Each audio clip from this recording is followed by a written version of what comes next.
ये लड़की हमारी शांति भंग करने के नए नए तरीके ढूंढती रहती है। वही नहीं जाऊ दिया ना, क्या फायदा होगा इन सब चीजों से? उस पे कोई फर्क पड़ने वाला है नहीं ना? इस लड़की का ब्रेन, दिमाग, मस्तिष्क ही हिला हुआ है। ये आप ठीक कह रही हैं सोनाली काकू। जो इंसान विराट का ख्याल रखने के लिए सारी हदें पार कर सकता है, उसका वाकई में दिमाग, ब्रेन, मस्तिष्क हिला हुआ ही हो सकता है। सही विराट के लिए कुछ भी कर सकती है, कुछ भी। लेकिन पुलकित, वीरू का ये हाल तो सही की वजह से ही हुआ है ना, तो फिर अब वो वीरू के साथ क्यों रहना चाहती है? मैं अभी निकालता हूँ इस लड़की को बाहर। ओंकार, क्या कर रहे हो? विराट अंदर आराम कर रहा है, अभी उसकी तबीयत ठीक नहीं है, होश में भी नहीं है वो। ऐसे भाई यहाँ ऐसे बहस करना, ये शोर शराबा उसकी सेहत के लिए अच्छा नहीं है, ये सब समझो जरा। लेकिन काका, हम विराट दादा को उनके साथ अकेला कैसे छोड़ सकते? हम में से यहाँ पर अब किसी को भी सही वहीनी पे बिल्कुल भी भरोसा नहीं। मोहित, हम कर भी क्या सकते हैं? तुमने देखा नहीं, सही भाभी अपनी आईडी, ज्वाइनिंग लेटर, सारे डॉक्यूमेंट्स कैसे तैयार करवा कर लेकर आई। अब कुछ नहीं हो सकता। बस भी करो, आप सब ऐसी बातें क्यों कर रहे हो? सही होनहार लड़की है, वही तो है जो इंजेक्शन लाई, और उसी की वजह से तो आज विराट सलामत है। अगर वो विराट का ख्याल रख रही है तो उसमें गलत क्या है? आई, आपका दिल इतना साफ है कि आपको कभी भी किसी में कोई खोट नजर नहीं आती, लेकिन हम सब जानते हैं कि विराट को सही के साथ अकेला छोड़ना ठीक नहीं है। लेकिन आप लोग चिंता मत कीजिए, मैं यहाँ विराट के पास ही रुकूंगी। आप लोग प्लीज घर जाकर आराम कीजिए, मैं भी देखती हूँ कि सई जोशी मुझे बाहर कैसे निकालती है।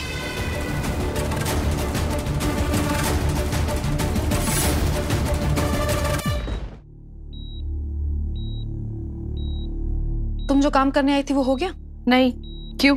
देखो सही, तुम अपनी बातों में दूसरों को फंसा सकती हो, लेकिन मुझे नहीं। गुड फॉर यू पाखी दीदी, आप काफी स्मार्ट हैं।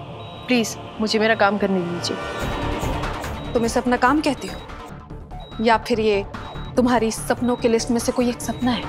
अगर आज विराट यहाँ इस हालत में है तो वो तुम्हारी वजह से, और अब तुम यहाँ उसकी देखभाल करने का नाटक करने आ गई। क्या लगता है तुम्हें तुम्हारे ये सब करने से तुम्हें परिवार वालों की माफी मिल जाएगी?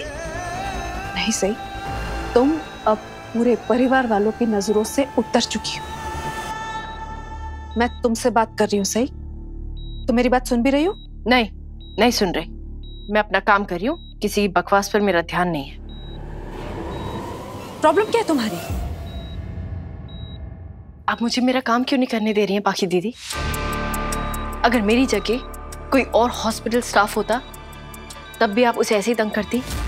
प्लीज मुझे वैसे ट्रीट करिए जैसे एक हॉस्पिटल स्टाफ को ट्रीट करती, ना कि उस इंसान की तरह जिससे आप नफरत करती हैं। तुम मुझे नहीं बताओगी कि मुझे क्या करना है और क्या नहीं।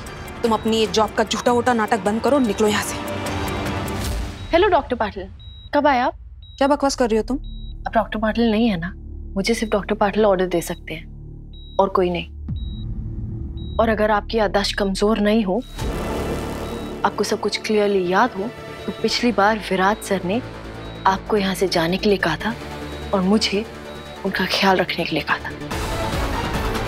याद है पाखी दीदी? सही मेरी पत्नी है, उम्मीद करता हूँ कि ये बात कोई ना भूले, खास तौर पर तुम। विराट पाखी, तुम प्लीज यहाँ से चली जाओ। अभी विराट सर बेहोश है और मैं आपको यहाँ से जाने के लिए भी नहीं कह रही हूँ। तुम्हें इतनी सी शर्म नाम की चीज है भी कि नहीं? विराट को इतनी तकलीफ पहुंचाने के बाद, उसका और उसके परिवार का नाम खराब करने के बाद, तुम सोच भी कैसे सकती हो कि तुम विराट और चौहान परिवार के आसपास रह भी सकती हो? ये हक तुम खो चुकी हो सही। हक की बात आप मत करिए पाखी दीदी, तो ही अच्छा है। हाँ, अगर परिवार का कोई और सदस्य बोलता तो मुझे बात समझ आती, लेकिन आप ना। क्या मतलब है तुम्हारा? मतलब साफ है कि अगर परिवार का कोई और सदस्य बोलता तो मुझे उनका पॉइंट ऑफ व्यू समझ में आता, बाबा का फ्रस्ट्रेशन समझ में आता, आई का दर्द समझ में आता, यहाँ तक कि काकू का नजरिया भी समझ में आता। लेकिन आपको क्या फर्क पड़ता है? आप बहती गंगा में हाथ धोना कब बंद करेंगी पाखी दीदी? और तुम अपनी बात से मुकरना कब बंद करोगी? तुम बोलती कुछ और करती कुछ और। सही जोशी, जो अपनी बात का नहीं वो अपने बात। खैर छोड़ो, तुम ये बताओ कि तुम्हें अगर विराट की इतनी फिक्र है तो तुम इसे छोड़ के क्यों गई थी? तुमने विराट पर भरोसा क्यों नहीं किया था? क्यों तुमने इसे पूरी दुनिया के सामने, इसके परिवार के सामने जलील किया? तुमने इसका साथ तब छोड़ा जब इसे तुम्हारी सबसे ज्यादा जरूरत थी। लेकिन मैंने विराट का साथ कभी नहीं छोड़ा। मैं विराट के साथ हमेशा खड़ी रही हूं। इसके अच्छे बुरे वक्त में हमेशा इसका साथ दिया है, क्योंकि मैं इसका परिवार हूं, तुम नहीं।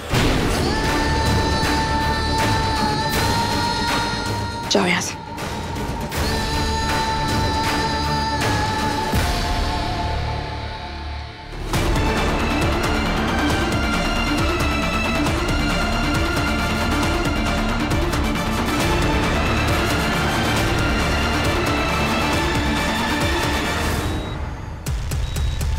मेरे सामने तब जो हालात थे मैंने वैसा ही फैसला लिया।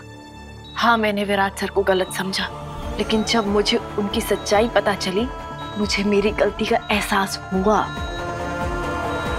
और मैं उनसे माफी मांगना चाहती थी। लेकिन उन हालातों में मैंने जो भी फैसला लिया वो भी जरूरी था पाखी दीदी।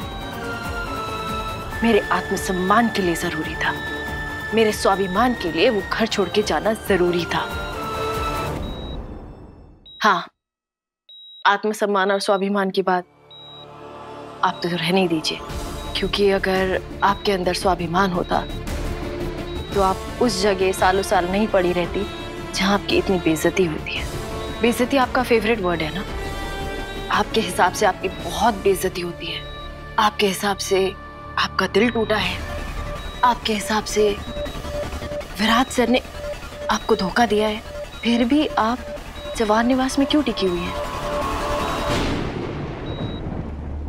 मुझे तुम्हारी इस बकवास में कोई दिलचस्पी नहीं है। बकवास नहीं है ये पाखी दीदी, आपकी जिंदगी का कड़वा सच है ये। जब विराट सर ने मुझसे शादी की तो आपको लगा ना कि उन्होंने आपको धोखा दे दिया है, तो फिर आप चली क्यों नहीं गई? आप अभी भी यहाँ पर क्यों हैं?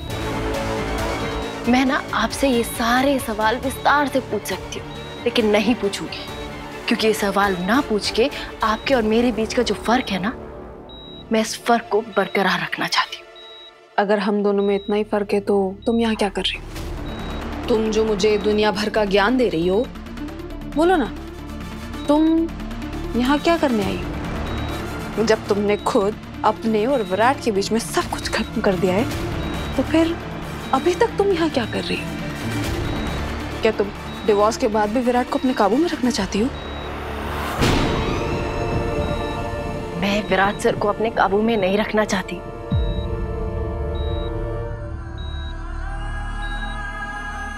मैं यहाँ इनका ख्याल रखने आई हूँ। मैं यहाँ इनके पास हूँ क्योंकि मेरा दिल मुझे ऐसा करने के लिए कह रहा है।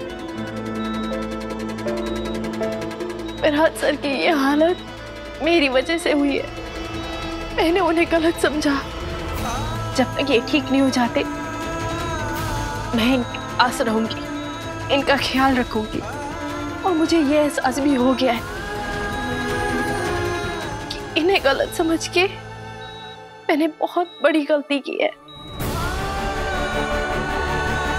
मेरी जान बचाने के लिए विराट सर ने अपनी जान की परवाह भी नहीं की।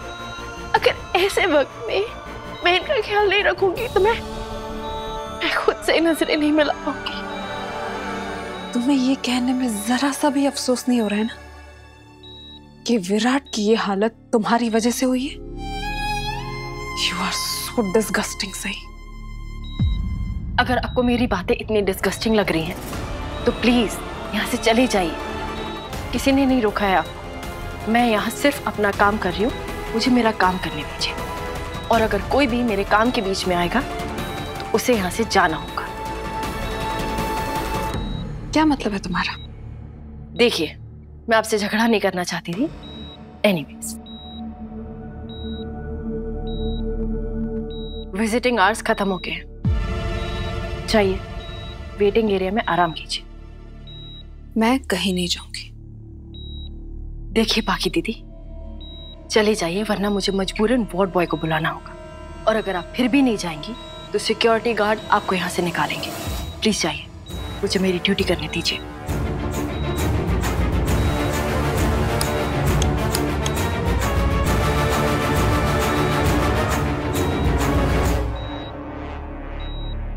Yes ma'am. Please in madam को बाहर ले जाइए। मैं इन्हें बोल चुकी हूँ कि विजिटिंग आवर्स खत्म हो चुके हैं। इतनी देर तक किसी को आईसीयू में रहना अलाउड नहीं है। मैम प्लीज बाहर जाइए। मुझे नहीं, इससे बोलो कि ये यहाँ से बाहर जाए। मैडम ये पेशेंट की वाइफ है और हॉस्पिटल ने वैसे इनको ड्यूटी पे रखा हुआ है, तो प्लीज आप बाहर जाइए। मैम प्लीज जाइए।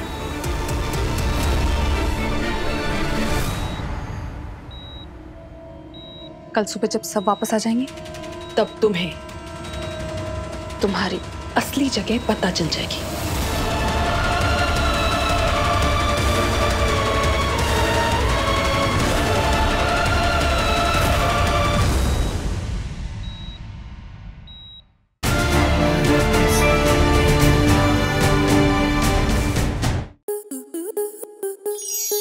स्टार प्लस के ऐसे ही और बेहतरीन लम्हे देखने के लिए सब्सक्राइब करें हमारे YouTube चैनल को।